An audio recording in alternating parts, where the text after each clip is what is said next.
How good was it to see? Unfortunately, I know you yourself couldn't be involved in it, but how good was this the celebration between the fans and your staff? Yeah, look, the most important thing was the performance and the result, and then obviously it's nice to send our fans home happy after, whether it's home or away. So everyone was really pleased, but our focus shifted really quickly as soon as we got on the bus and got back home to the game on Saturday. What was it like? Was it different? Obviously, you get a different kind of view in the stand. I know in our post-match interview, you said to Andy you didn't like it, but is there any kind of differences that you can get from it? There's lots you can get from it. The only thing you don't get is that interaction with the team on the pitch, really. But you actually see a lot more in the stand. You see things that you probably wouldn't see on the touchline. So it's something we do anyway. We always have one of our coaches with the analyst feed him back into the bench. So instead of him, it was me, really. So there was no real difference in terms of how we approached the game, and it was nice to see some of the stuff from what I seen from a different vantage point that the coaches on the sideline didn't see. So it's it has its pros and cons, but that is what it is. 10-game winning run. What is the atmosphere like around the club at the minute? Very good. As you can imagine, the players are very confident and playing with a lot of expression and smiles on their faces. So we've got this last game of the 46-game season coming up now with Gillingham. A lot of fans coming down to support us. I believe we've been given more tickets as well, which is unbelievable, so I'm sure they will go as well. We're looking forward to the game, really looking forward to the challenge of playing against Stephen Clements' team. I know Clem quite well, so and he's done quite a good job since he's gone in there in his first role in management, so it'll be a tough game.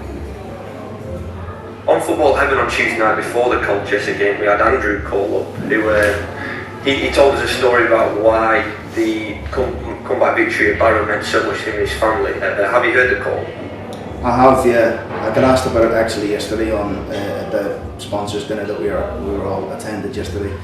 And look, things like that, it certainly hits home with you a little bit, doesn't it? And you can see what it means, and to people to have those type of moments with their family, or as Andrew was saying, his dad in that case, and it's something, dementia is something that's affected my family as well, so I understand completely where he's at, and their moments are massive. So all we want to do is really put smiles on people's faces, and that's all we've tried to do all season. And since I've come back to myself and Cliff and all the staff have come back to the football club, is try and make people understand that we are giving them everything, and we're working very hard to be successful, but we understand it's not easy, and it takes a little bit of time. And we've gone through spells this season where people have completely written us off, and I think if you know a little bit about my background, is I actually like that and enjoy that when people write us off. So it's the group has been very good in terms of the response, but we've got another big tough game on Saturday at Gillingham. You've kind of touched on it there, but what does it mean to you and the players that you guys have created that moment for Fran Drews' dad? Yeah, massive, and although that call comes in from Andrew, I'm sure there's a lot more fans in the stadium that cheered and jumped on people that they probably didn't even see or know before, and those moments are amazing at football, and that's what football's all about, and I know there's been a lot spoken about the FA Cup and the replays and things like that, and this is what football can do for lower league teams, and upsets in the FA Cup and draws and things like that. So we know, understand. I think everybody understands. Even the top managers understand that it's why you do it for those moments. How proud are you of that connection that's been built between you and the fans? You've said, well, they're definitely sold out, and you'll be getting hopefully more tickets for the game on Saturday. How strong is that for you? It's massive, and it's the team really appreciate it. I think there's been once this season where our fans, and probably rightly so, had a pop at us, and that was at Notts County, where we just didn't turn up, and they were well better than us on the day. But I think those moments, you remember and you think about those moments and you think, I don't want to be part of that. I don't want to be part of a club when our fans are singing "You're not fit to wear the shirt." So then they're big moments in any season, and they're moments that can define you, because you can either crumble and go under and accept that criticism and you know, hide under a rock, or you can stand up and be counted and realise that actually, you know what the fans were saying that day, we could actually understand why they're saying that, because it could have been 8, it could have been 9, it could have been 10 that day, you know. And but I think there's been moments in this season, big moments, a lot of moments of reflection where we've gone, you know, that could have been a turning point for us in terms of the mentality of the group. So there's we just want to try, and one thing I'll always tell our fans and be totally honest with is this: we have an honest group of boys who want to work and run and fight, and you know what, sometimes they will come unstuck, but since the turn of the year we've been very good, and we want to continue that. A lot of the fans say, well, I've seen it quite a bit, that the catalyst for this run, and you know, you've only lost 1 in 17, was that draw away at Sutton. Do you have any did you find any, is there any way in the season for you that there was a kind of a catalyst? I know obviously you always had belief in your players, but was there any catalyst for you, Grant? I wouldn't say that the Sutton draw was a catalyst personally. I know people who would look at the results would think, well, that was a big point at Sutton and that was a big penalty from Joe Ironside. It was, don't get me wrong, but I think if you look at us over the last 30 games, we're well and truly in that top 7. You know, so it's not just the last 10 games we've won. It's the last 30 games where we've been really consistent. And yes, we've lost some games in it, but we're well and truly in the top 7. So I think the boys, apart from maybe the first 15 games where we probably didn't get going, although there's some wins in there, the last 30 games we've been really consistent. So I know there's a lot of talk about this run and we're here and we're in this position, we're that, but for 30 games we've been consistent. We've been really consistent in terms of our performances and our results, and we want to finish that strongly on Saturday at Gillingham. Quick turnaround, Gillingham. Any injury updates for Saturday? No, everyone's good from the game, so it'll be the same sort of 21, 22, 23 players that will travel down to Gillingham with us. How's training been this week? You know, is it obviously the players know you know 1 point and you're in the playoffs? Has it just been same again as we've always been? I haven't even thought about that, honestly. Ben, we've just focused and trained this week like it's the next game for us, and we spoke about the 2 games that we've just had and debriefed them yesterday.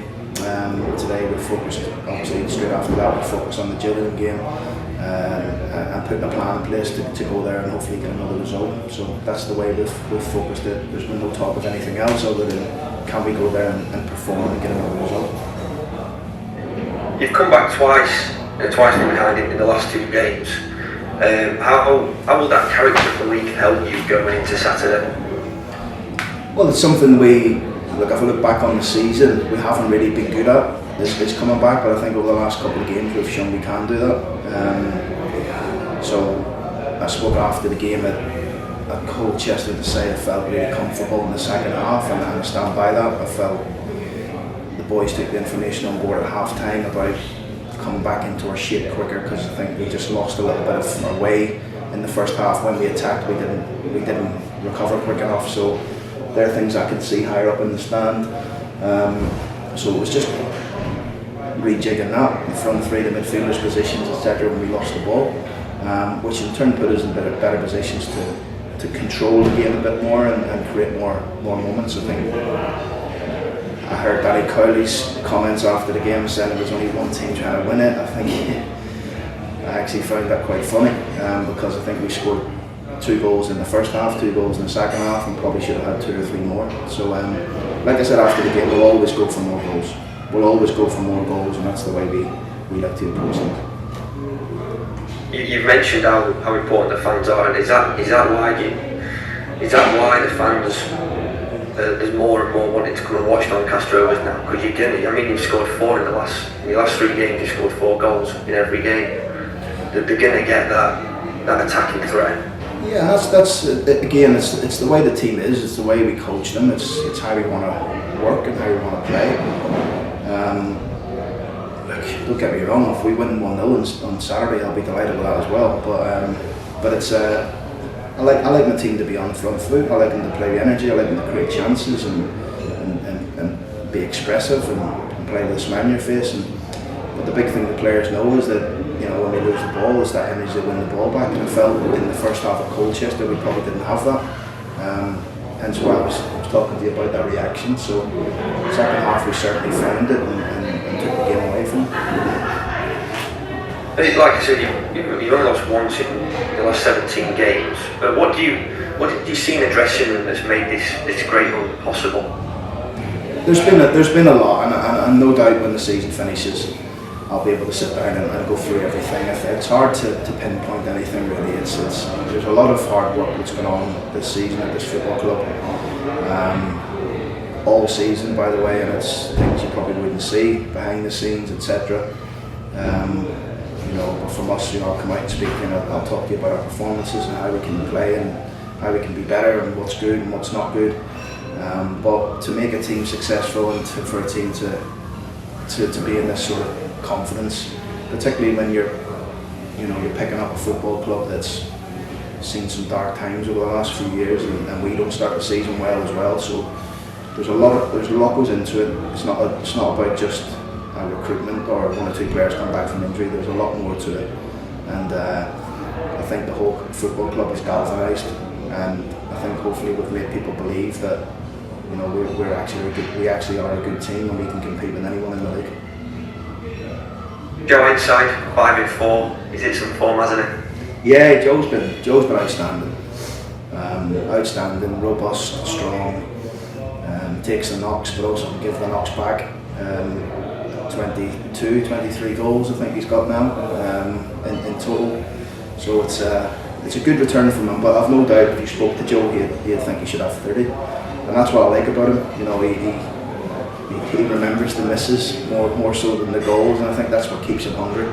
And he's brilliant to have around the place. I think I spoke to you before about Joe, and you actually said to me, yeah, we've sat down and we've spoken about some goals that he's got. Has he hit those goals yet, or is he near to them? Yeah, I spoke to him in the summer about it. I said, you know, there's no doubt I think he could get 20 plus goals in a team the way we want to play, and he's done that, but he's not finished yet. Lee Glover does a lot of work with the forwards, with Joe and Billy and Jack Goodman and Hacks and Malls, and he does a lot of work, individual meetings with him and clippings and stuff like that. So like, these are little things you wouldn't know. You know, these are the things I'm talking about of how we work and how we go about things, and you know, I think he's shown everybody what he's about, Joe, and hopefully, you know, he can continue to do that.